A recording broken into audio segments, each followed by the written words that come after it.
Bonjour à toutes et à toutes. Je suis vraiment désolée de ne pas être parmi vous pour ce congrès si riche de ces 2 journées bien remplies, mais je suis vraiment heureuse de pouvoir y participer selon mes possibilités pour représenter le gros TCA.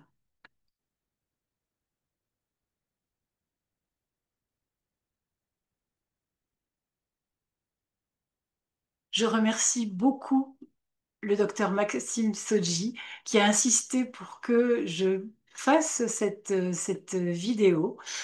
Depuis longtemps, vous êtes ce chirurgien créatif proposant à vos patients, fidèlement suivis, des activités artistiques et des possibilités d'expression inédites pour un accompagnement dépassant largement le geste chirurgical.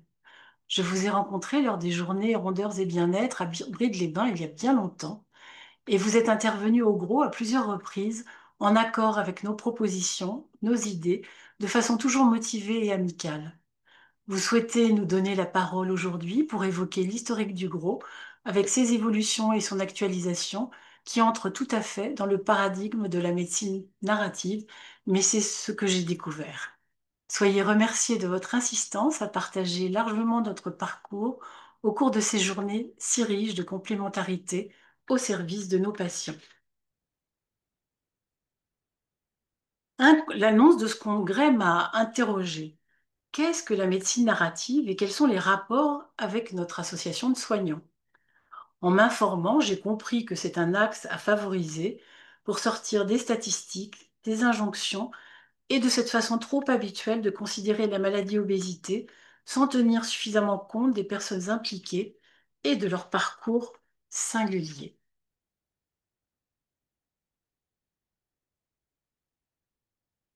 Vous m'avez demandé de présenter l'historique du GROS, de l'association GROS, qui s'appelle maintenant GROS TCA, et de parler de son historique du début à ce qui se passe maintenant.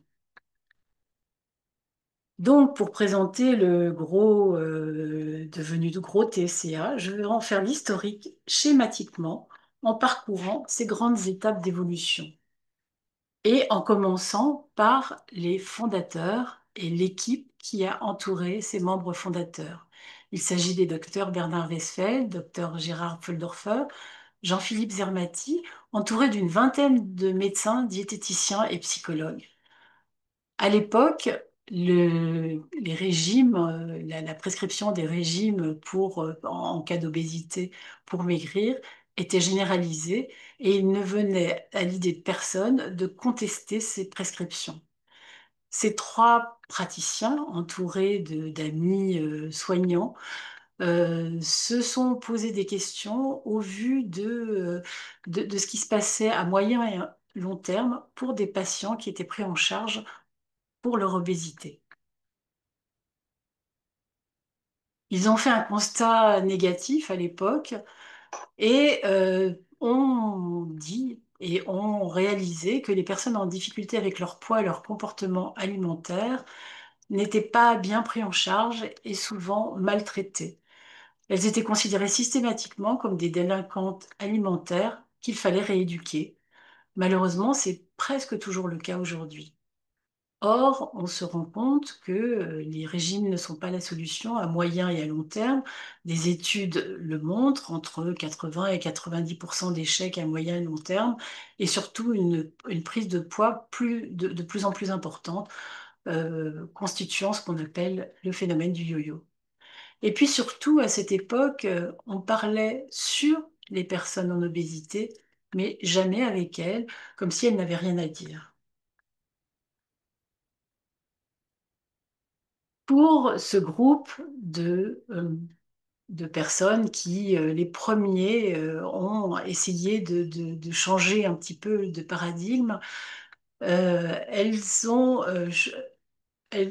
changé un petit peu la façon de considérer les approches qui étaient centrées uniquement sur la perte de poids. Ce changement de paradigme a changé la relation qu'il y avait entre les médecins et le patient, le médecin dans sa toute-puissance qui savait, et le patient qui subissait, et surtout qui était honteux et culpabilisé. Et pour commencer, ce groupe, enfin, les praticiens du groupe, se sont plus intéressés à l'histoire de chaque personne qui venait consulter et non strictement à son poids ou à ses facteurs de risque qui sont connus, mais qui ne sont pas prioritaires dans la prise en charge qui existe depuis les débuts. Donc, on passe à l'époque de maigrir à tout prix, à retrouver un équilibre durable et une meilleure qualité de vie. Et il est question, dans cette pluralité de spécialistes, puisque dans le groupe, il y avait des diététiciennes, des médecins, des psychiatres, des psychologues, il y a un dialogue entre ces différents praticiens montrant que la prise en charge de l'obésité ne pouvait pas se réduire à une prise en charge strictement diététique.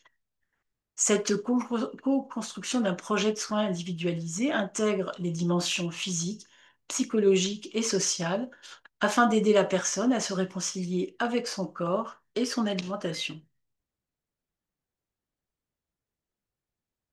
Alors, de ce constat à la proposition de solutions pour les prises en charge, que s'est-il passé? Donc ce groupe de réflexion était soucieux de- d'aider les personnes concernées. Une proposition de formation aux soignants prenant en charge ces patients s'est élaborée petit à petit par ce groupe de réflexion. Donc, on est passé d'une façon de dénoncer ce qui ne marchait pas à comment on allait prendre en charge. Le problème était de repenser l'accompagnement des personnes en difficulté avec leur poids et leur comportement alimentaire grâce à une réflexion commune qui a mis en évidence les facteurs concernés. Et petit à petit, s'est élaborée une formation de base qui est le socle de la prise en charge psycho-sensorielle à destination des professionnels. Il y a eu à ce moment-là une diffusion des concepts cliniques concernant l'acte alimentaire, sa physiologie et ses dérégulations, la régulation émotionnelle et ses intolérances, la stigmatisation, l'alliance thérapeutique au centre de ces prises en charge et la relation au corps tellement importante. Et on ne dissociait plus à ce moment-là ce savoir-faire qui a été établi de façon collective et un savoir-être indissociable. Pour une prise en charge individualisée qui s'appuie sur l'histoire du sujet, l'anamnèse et l'histoire du sujet en rapport avec son poids, ses comportements alimentaires et sa demande de prise en charge. Parce que systématiquement, il était proposé, et il est toujours proposé, à une personne en excès de poids de maigrir ou de se faire prendre en charge, alors que ce n'est pas forcément sa demande du moment. Cette formation de base, elle a été en évolution constante en fonction des réflexions partagées du groupe, bien sûr, des demandes des apprenants et des connaissances scientifiques qui se sont développées largement. L'approche spécifique du gros est l'approche bio-psycho-sensorielle. Pourquoi bio? Parce que elle a en charge la réactivation des signaux physiologiques de faim, de satiété, de plaisir, qui sont altérés par les mises au régime et le contrôle prescrit. Les règles viennent de l'extérieur au détriment de ressentis ou d'un contrôle interne physiologique. Au niveau psychologique, un travail sur les croyances et les émotions liées à l'acte alimentaire a pris place dans cette formation et dans la prise en charge des patients. Et puis, ce qui est un travail important ou une prise en charge importante, ça a été de travailler sur la restriction cognitive et ses effets délétères qui ont fait que les personnes en hyper-contrôle perdent le contrôle et peuvent avoir des compulsions, des troubles des conduites alimentaires. Donc, le but, c'était de passer d'un contrôle mental prescrit à un contrôle physiologique, mais pour cela, il fallait que les personnes soient en mesure de pouvoir entendre un certain nombre de choses, ressentir un certain nombre de choses, et c'est tout le travail qui a proposé le groupe. Au niveau sensoriel, il s'agit aussi de se reconnecter à son corps et de percevoir et réagir aux sensations internes qui étaient mises de côté, d'une part par l'obésité, d'autre part parce que, effectivement, pour l'obésité, tous les contrôles et les injonctions venaient de l'extérieur. Le sujet est donc d'essayer d'accompagner la personne à se reconnecter à son corps.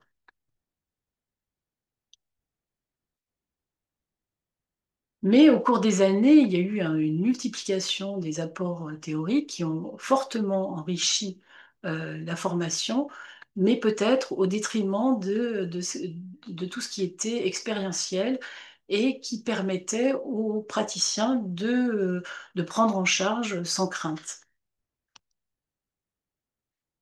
Donc, on s'est rendu compte au fil de ces formations très enrichies et avec des apports théoriques très importants qu'il y avait un recentrage à faire sur la clinique et sur les besoins cliniques. Donc, comme ça se faisait tout le temps, après réflexion, on change un petit peu on retire un petit peu de ces apports théoriques pour favoriser les mises en situation et tout ce qui peut aider le praticien après sa formation à prendre en charge des patients suivant les prises en charge du groupe. Alors, ce constat, c'est effectivement cette difficulté de mise en pratique pour les praticiens formés qui se sont un petit peu noyés dans les apports théoriques et qui n'osent pas se lancer et qui n'osent pas ou qui se disent qu'à la fin de la formation, il leur manque des choses pour vraiment se lancer et prendre en charge des patients d'une façon inhabituelle et d'une façon contraire à ce qui se passe dans la majorité des prises en charge. Donc la proposition qui s'imposait, c'était de favoriser l'expérientiel, les mises en situation et de repenser la formation, son cadre et son déroulement.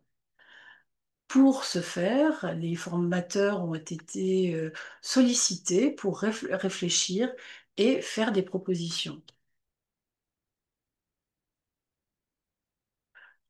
Le, comment, le gros a proposé alors de faire une formation de formateurs à tous les formateurs pour essayer ensemble de revoir les formations et de les rendre les plus cliniques et les plus utilisables rapidement.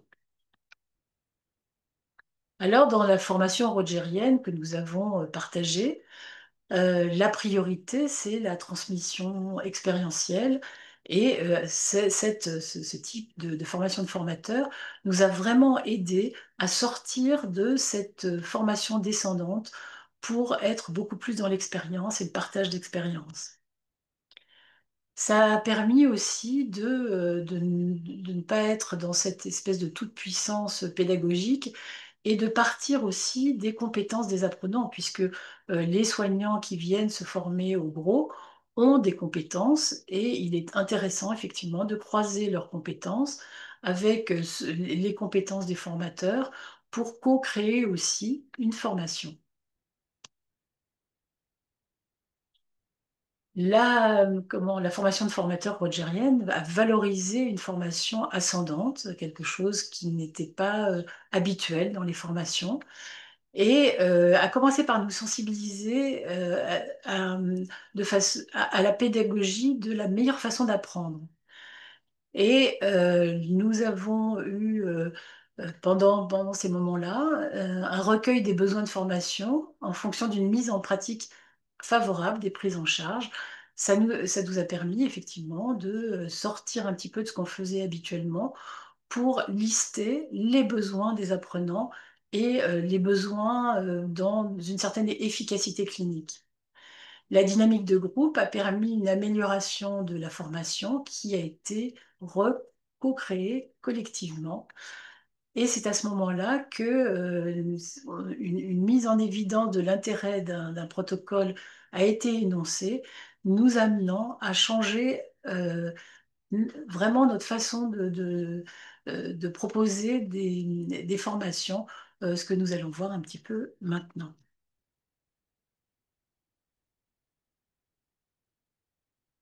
Dans ce nouveau protocole de formation, les apprenants sont très, très impliqués. Ils sont confrontés à leur propre comportement alimentaire, au rapport à leur corps et à leurs croyances. Cette formation qui est inattendue pour les apprenants euh, est très appréciée à la fin de la formation. Les personnes ne s'attendaient pas du tout à être impliquées autant personnellement et se rendent compte qu'il y a des choses à revoir sur leurs propres croyances, sur leur propre comportement. Et je pense que c'est quelque chose de très fort dans ces nouvelles formations ou cette nouvelle façon de concevoir la formation. Le, donc ce travail commun avait pour but aussi de donner une cohérence à toute cette façon à toute cette formation et une cohérence entre tous les formateurs, puisque bon, avant il y avait aussi une cohérence, mais chacun avait un sujet et puis il le développait, alors que maintenant on voit globalement qu'est-ce qu'on doit favoriser et comment on peut construire les uns et les autres autour de ce qui est essentiel pour les personnes qui apprennent. Cette formation est très évolutive, elle l'a toujours été, mais on sent de plus en plus que on peut avoir une base très, très importante pour que la prise en charge soit vraiment globale et on ne la réduise pas à la recherche de sensations ou à des choses comme ça, mais qu'elle soit comprise vraiment dans sa globalité. L'implication des apprenants permet donc de lutter contre les croyances, les préjugés, les stéréotypes, la stigmatisation. Cette implication, c'est vraiment une façon de débusquer tout ce qui est inconscient. Et c'est quelque chose de très actif. Donc ce protocole pour l'apprentissage de la globalité de la prise en charge permet va permettre, enfin nous l'espérons, une appropriation individualisée des propositions. C'est-à-dire qu'au départ, il y a quelque chose de très construit et qui va permettre aux apprenants de s'y retrouver, de pouvoir prendre en charge suivant ce qu'on propose au gros de façon rapide. Et une fois que tout ça sera bien en place, eh bien, en fonction des personnalités de chacun, il y a certaines choses qui vont être plus développées que d'autres. Il y a certains outils qui vont être plus utilisés que d'autres. Donc, cette cohérence partagée de la formation et de ses utilisations nous semble vraiment positive et efficace pour les praticiens qui vont prendre en charge des personnes concernées. Alors, en proposant tout ça, je me demandais où était quel était le rôle du gros dans la médecine narrative. Mais en fin de compte, on est au cœur de cette médecine narrative dans la mesure où on part de l'histoire du sujet et qu'on ne part pas de la maladie. Mais cela n'empêche pas de croiser cette médecine narrative avec les études scientifiques euh, de façon très, très, très efficace. Et c'est un petit peu ce qu'on est en train de faire au gros TCA, c'est-à-dire qu'on espère, en créant ce protocole, pouvoir évaluer nos prises en charge, ce qui nous est demandé depuis longtemps. Et j'aimerais terminer en disant et en comprenant combien la médecine narrative humanise les prises en charge et la posture soignante. Et je me réjouis que ce congrès ait été initié par, par de la chirurgie bariatrique. Je trouve que c'est vraiment quelque chose d'important dans la compréhension de la prise en charge des patients. Je vous remercie vraiment et j'espère vraiment avoir des retours de tout ce que vous aurez fait pendant les 2 journées. Je vous remercie.